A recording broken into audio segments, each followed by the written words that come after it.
What do you think he's listening to? Probably death metal or hard rock. Oh, my ovaries, they hurt! Oh, they're aching! Oh, I am utterly fascinated by slice of life. As a concept, I mean. Watching paint dry would be more entertaining.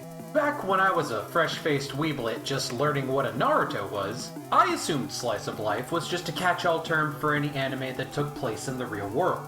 It was only after immersing myself in the culture to the point that there was no hope of me ever rejoining civilized society that I understood that fantasy and slice of life weren't mutually exclusive.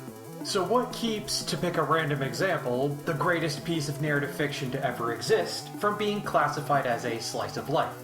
Same thing that got Snoop Dogg's butchery shut down. The stakes were too high.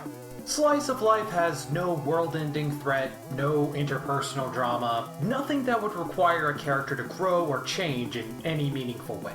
Like naturalism in theater or neorealism in Italian cinema, the goal isn't so much about resolving a conflict as it is capturing that quintessential essence of everyday life, particularly the lives of adorable Japanese schoolgirls. But it's that stakes thing that deserves examination. Every critique or piece of advice I've received about writing culminates in escalating the conflict, adding twists and turns until everything is resolved in a cathartic climax. Imagine my surprise when I find a whole genre of writers who took this pillar of storytelling and said L plus ratio. Granted, a lot of slice of life is rooted in short-form media. Hard to tell a compelling narrative in what is essentially a newspaper comic strip. The result is a set of anime where each episode is a collection of disconnected vignettes as studios try to fill out the entire time slot. It also results in the comparison to other half-hour anime, which is not a comparison you want being made when the closest your show has to dramatic tension is the countdown to the inevitable fan service episode. That's not to say every slice of life is completely devoid of story. Many have some stated goal they work toward at the same pace America works toward being an actual developed nation. But whatever plot a slice of life claims to have is like the buffet at a strip club.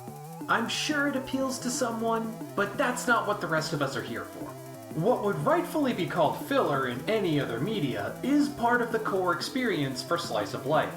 Odd as it may sound to anyone who's ever taken a writing class, slice of life fans want nothing to happen in their shows. Boring as it may seem, things like conflict and character development are actually antithetical to the true objective of the slice of life genre: comfort. I need to be free! I need to be free! Please! All entertainment can be divided into two broad categories: those made for engagement and those made for disengagement. One sets out to challenge you, make you think, make you feel. The other is meant to let you do the opposite and turn your brain off for a little while. This isn't to be confused with the type of turn your brain off media that snarky internet commenters defend. Refusal to critically examine media is how we get cops with Punisher logos and apolitical One Piece fans. I'm talking about the kind of media that doesn't require you to actively engage with it to enjoy. The podcast you put on in the background, the sitcom rerun you watch at the end of a long day. Content that lets you disengage is becoming increasingly more important for a lot of us, because there are a lot of times where life just fucking sucks. Maybe you're tired after work and just don't have it in you to pay attention to what you're watching. Maybe you need something in the background to occupy your brain while you take care of other tasks.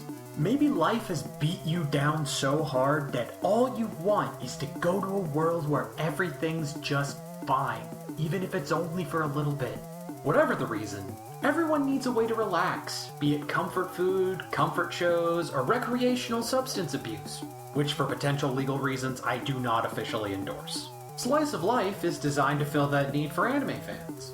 Nothing bad can happen if nothing ever happens at all. It's futile comparing it to other stories because it's not trying to be a story. It's just vibes. Pleasant, inoffensive, cozy vibes. Phew! Another video in the can.